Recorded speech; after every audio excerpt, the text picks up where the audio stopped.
जैसा कि हम हमेशा आपको एनाटॉमी के साथ चीज़ों को समझाने का कोशिश करते हैं, आज भी हम लोग एनाटॉमी के थ्रू ही चलेंगे, क्योंकि बिना आप स्ट्रक्चर समझे कि कहाँ पे क्या होता है चीज़ों को समझना थोड़ा डिफ़िकल्ट होता है। तो जैसा कि इस डायग्राम को आप देख पा रहे हैं, इस डायग्राम में देखने के बाद आपको एक चीज़ समझ में आ रहा होगा कि इसमें एयर का फ्लो दिखा रहा है कि एयर कैसे इन्वायरमेंट से हमारे बॉडी में लंग्स तक पहुंचता है।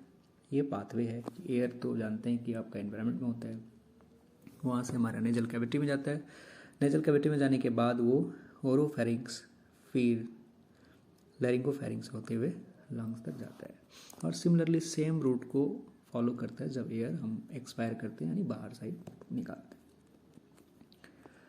तो इसका मतलब है कि एयर इतना रास्ता होके ट्रैवल करता है।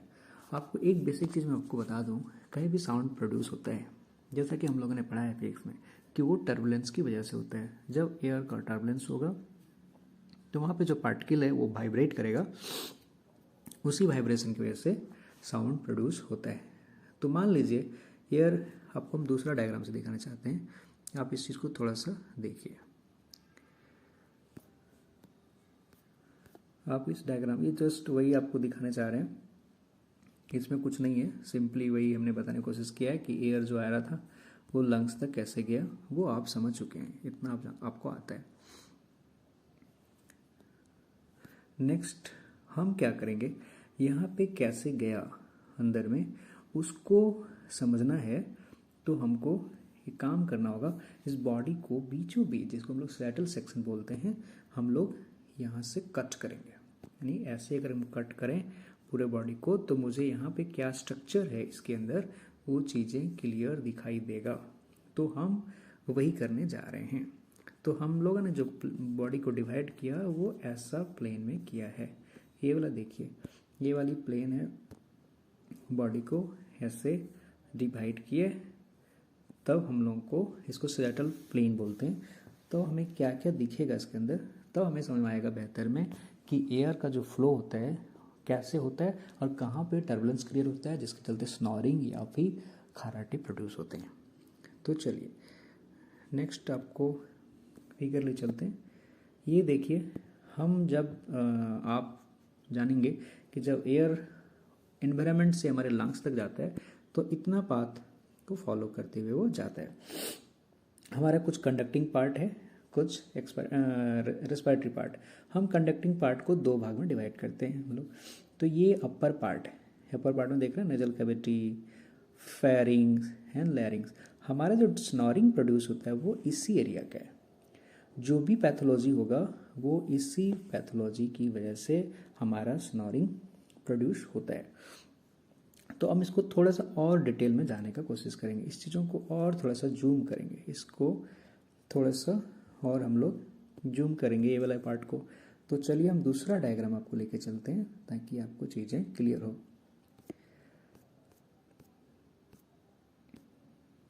जरा देखिए इस डायग्राम को। इस डायग्राम को जो आप देख पा रहे हैं, तो आप देखते होंगे, एक मिनट, 1 मिनट, ये वाला डायग्राम देखिए।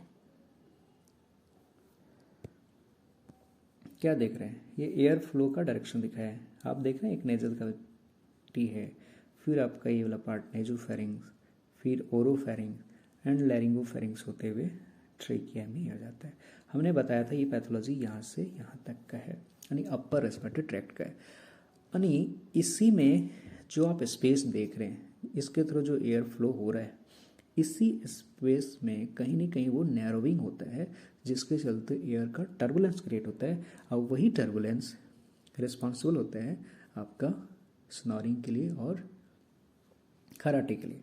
अब जरा सोचिए अब क्या क्या हो सकता है। आप पहले इस चीज़ को थोड़ा समझिए।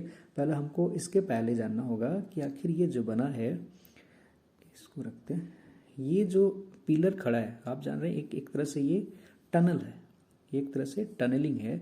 इस टनलिंग को मेंटेन कौन कौन कर रहे हैं, तो पहला कर रहा है बोन यानी स्केलेटल पार्ट, दूसरा देख रहे हैं ये मसल है, ये फेरेंजियल मसल है, दूसरा हो गया सॉफ्ट टिश्यू, साथ साथ में ये सब सॉफ्ट टिश्यू। इसमें सॉफ्ट टिश्यू क्योंकि इसमें बोन ही नहीं है, स्केलेटल पार्ट नहीं है, तो दूसरा हो गया सॉफ्ट टिश्यू। तीसरा कुछ कुछ रिस्पॉन्सिबल है, वो है फैटी ठीक है जी। तो आपको ये समझ में आ जाएगा कि अगर अगर इसमें से कोई भी एबनॉर्मल होगा तो ये स्पेस नैरो होगा। ये स्पेस नैरो होने की वजह से हमें साउंड का प्रोडक्शन होगा क्योंकि एयर का टर्बुलेंस होगा। तो अब देखिए क्या क्या यहाँ पे चीज़ें हैं। सबसे पहले अगर हम यहाँ से चलें नेजल कैविटी से, तो अगर यहाँ का भी पैथोलॉजी होगा तो भी एयर का टर्बुलेंस क्रिएट होगा। अगर एयर का टर्बुलेंस क्रिएट होगा तो स्वाभाविक है प्रोड्यूस होगा। तो यहाँ पे क्या क्या हो सकता है, नेजल पॉलिप्स हो सकता है, नेजल कंजेशन हो सकता है कई बार ठीक है। दूसरी बात यहाँ पे आ जाइए, यहाँ पे टोरस, इस जगह आपका एडेनोइड होते हैं, एडेनोइड ट्यूमर है, यहाँ का ट्यूमर हो जाए तो भी पैथोलॉजी से आपको स्नोरिंग हो सकता है। तीसरा यहाँ का पैथोलॉजी हो जैसे टॉन्सिल हो गया, या ये फिर टंग जो है वो पीछे साइड, आपका टंग जो है वो पीछे साइड पुश हो जाए तो भी आपका ये स्पेस नैरो हो जाएगा। अगर ये स्पेस नैरो हो जाएगा तो आपका फिर से वही होगा। तो देखिए मोस्ट ऑफ द जो थ्योरी दिया गया है वो इस पे बेसिस दिया गया है, क्योंकि जब आप सोते हैं तो आप जानते हैं कि मोस्ट ऑफ द पार्ट हमारे बॉडी में वो रेस्ट में जाता है, तो ये भी रिलैक्स हो जाएगा, रिलैक्स होगा। ये आदमी, अब इमेजिन करिए आदमी एक पार्ट नीचे है पिल्लो पे, ये आदमी ऐसे सोया हुआ है, फ्लैट सोया, तो ये रिलैक्स है तो ये नीचे उस साइड पुश होगा, ये भी आपका पीछे साइड पुश होगा।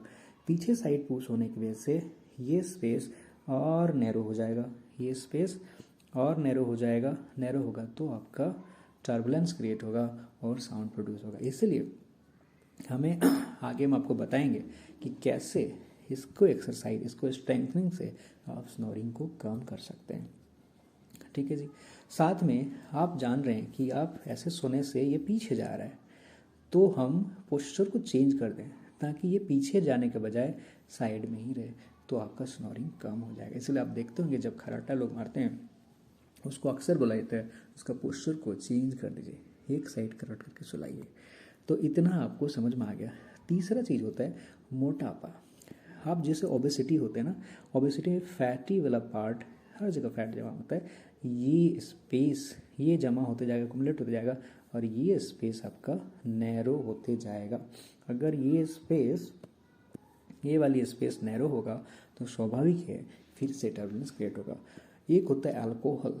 अल्कोहल लेने से क्या होता है, अल्कोहल क्यों लेते हैं, ताकि हम रिलैक्स करते हैं ना, हम लोग बोलते हैं यार वो टेंशन है, अल्कोहल रिलीज हो गए, तो वो क्या करेगा, सारी चीज़ों को रिलैक्स करेंगे, रिलैक्स करेंगे अगेन आपका ये स्पेस ना।